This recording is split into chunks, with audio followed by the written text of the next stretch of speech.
Hello. I'll be talking about Theresa's mental health disorder.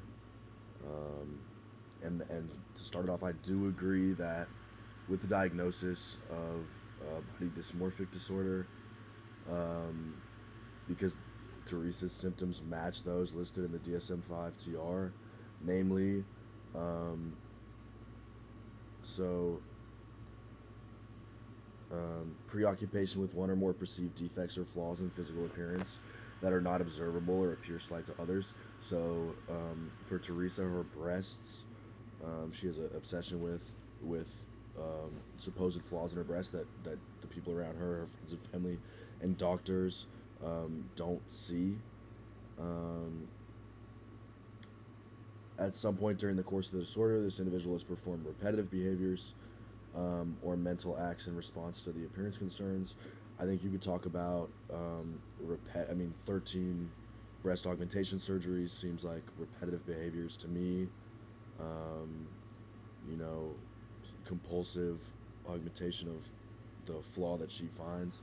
And then the last one is significant distress or impairment in social, occupational, or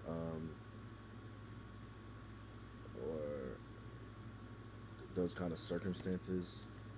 Um, and yeah, I think that's clear through things like Theresa yelling at her doctor, being engaged in lawsuits and insurance claims. Seems dysfunctional and antisocial, particularly because um, there were false claims. Um, so potential differential diagnoses. The first one I thought of was illness anxiety, and so perhaps Theresa was more focused on the quality of her original breast augmentation procedure rather than the continual, appearance of her breasts. I think that's plausible considering her repeated claims that like, oh, my breasts are the implants are torn. I need new implants. They're uneven and so on. So maybe she's worried about illness caused by those implants. Um, and then, you know, I'm not sure, but if in Teresa disorganized behavior or negative symptoms like flattened affect, it's possible that she was experiencing delusional disorder. And so, that's possible. Um, Treatments for body dysmorphic disorder is according to MayoClinic.org. The first one is cognitive behavioral therapy.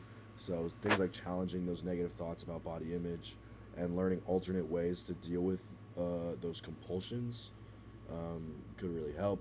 Also, SSRIs could help in terms of medication. SSRIs could help ease her symptoms. Um, so Teresa's violent criminal behavior makes the mental health problems seem more complicated, um, seem more difficult to treat. There's more than just body image issues at play.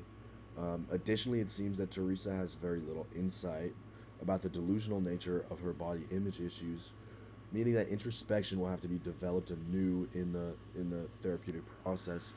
And then in terms of mental health, body dysmorphic disorder could cause a great deal, or like in terms of why how it's related to her violence.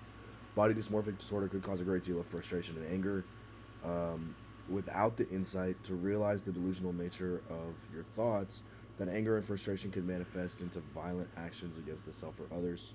That's what we saw with Teresa. So that's my analysis of the case study. Thank you very much for listening.